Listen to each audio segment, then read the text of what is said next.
তো আমি আজকে আমার নেতা কর্মীদের প্রতি আহ্বান জানাবো, 1972 থেকে 75 সালে বাংলাদেশে যে দুঃশাসন সংগঠিত হয়েছিল, এদেশে দুর্ভিক্ষ হয়েছিল, যে দুর্ভিক্ষের কারণে মানুষ না খেয়ে মারা গিয়েছিল, পুকুরের সাথে মানুষ খাবার নিয়ে কাড়াকাড়ি করেছিল। সেদিন রক্ষী বাহিনী তৈরি করে দেশের হাজার হাজার নেতা কর্মীকে সেদিন হত্যা করা হয়েছিল। তার পরিণতি কি হয়েছিল? 75-এর 15ই আগস্ট এক রাত্রে শেখ মুজিবুর রহমানের ছাড়ে বংশে ধ্বংস হয়ে গেছিল।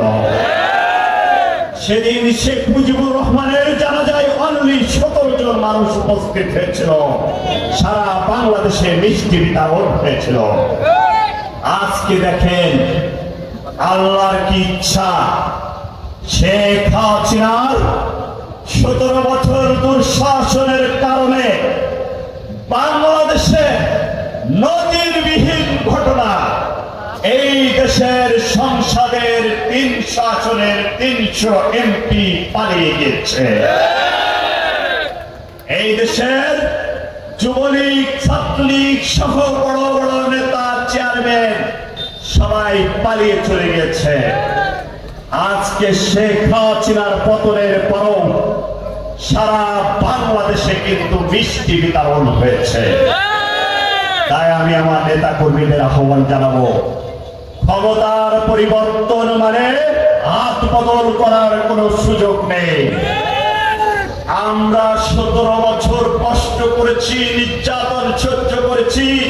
এদেশের ছাত্র জনতা হাজার হাজার জীবন দিয়েছে চাঁদাবাজি করার জন্য নয়। এদেশের ছাত্র জনতা জীবন দিয়েছে পাওয়ার লুট করার জন্য নয়।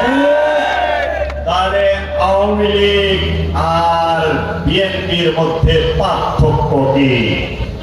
আমি মনে করি যারা চাঁদাবাজি করেছেন, যারা পাওয়ার লুটের সাথে সংযুক্ত,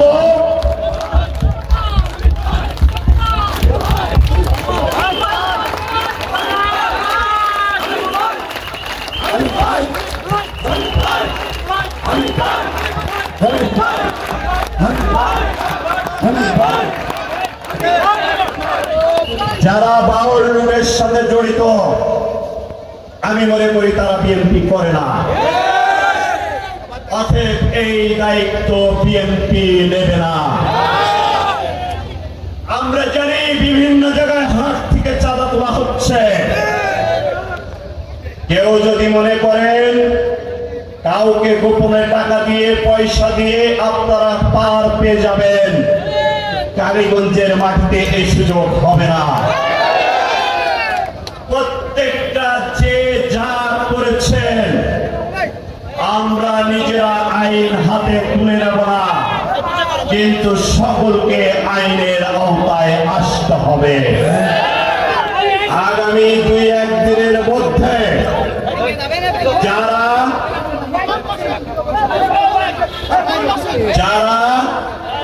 সন্ত্রাসী, চাঁদাবাজি, মস্তানি করেছেন তাদের বিরুদ্ধে আইন অনুযায়ী মামলা